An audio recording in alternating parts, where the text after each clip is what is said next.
കൊല്ലം ആയൂരിൽ post ഓഫീസിലെ താൽക്കാലിക ജീവനക്കാരനെ CITU പ്രവർത്തകർ മർദ്ദിച്ചു. പോലീസ് നോക്കി നിൽക്കുകയായിരുന്നു മർദ്ദനം. ചിന്നക്കടയിൽ സമരാനുകൂലികൾ വാഹനങ്ങൾ തടഞ്ഞു. ഇടത് ട്രേഡ് യൂണിയനുകളുടെ നേതൃത്വത്തിൽ ചിന്നക്കടയിൽ പ്രകടനം നടന്നു.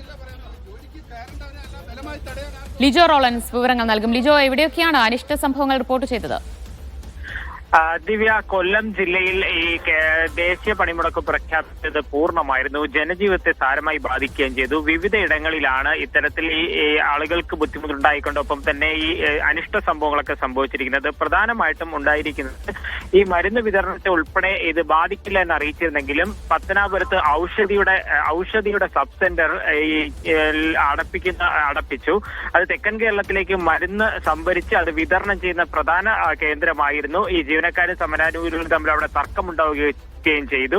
തുടർന്ന് ആയൂർ പോസ്റ്റ് ഓഫീസിലെ താൽക്കാലിക ജീവനക്കാരനാണ് CITU പ്രവർത്തകരുടെ ഒരു മർദ്ദനമേറ്റത്. പ്രതിഷേധത്തെ തുടർന്ന് പോസ്റ്റ് ഓഫീസ് അടച്ച് ഇയാൾ പുറത്തേക്ക് ഇറങ്ങുകയായിരുന്നു. ഈ സമയത്തായിരുന്നു ഈ ആയൂർ സ്വദേശിയായിട്ടുള്ള നന്ദുവിനെ ഈ പ്രവർത്തകർ കൂട്ടം ചേർന്ന് മർദ്ദിച്ചത്.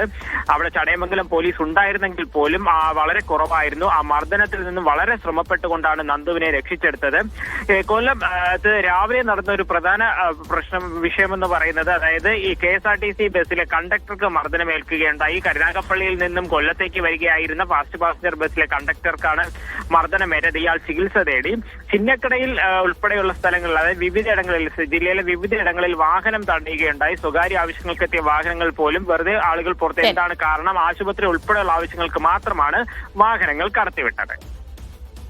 കൊല്ലത്ത് വിവിധയിടങ്ങളിൽ അനിഷ്ട സംഭവങ്ങൾ റിപ്പോർട്ട് ചെയ്തു. കടകളൊക്കെ അടപ്പിക്കാൻ ശ്രമിച്ചതൊക്കെയാണ് ചില പ്രശ്നങ്ങൾക്ക് കാരണമായിട്ടുള്ളത്. പാലക്കാട് ഒറ്റപ്പാലത്ത് സമരാനുകൂലികൾ കടകളും ധനകാര്യ സ്ഥാപനങ്ങളും അടപ്പിച്ചു. പ്രകടനമായി എത്തിയാണ് സമരാനുകൂലികൾ കടകൾ അടപ്പിച്ചത്.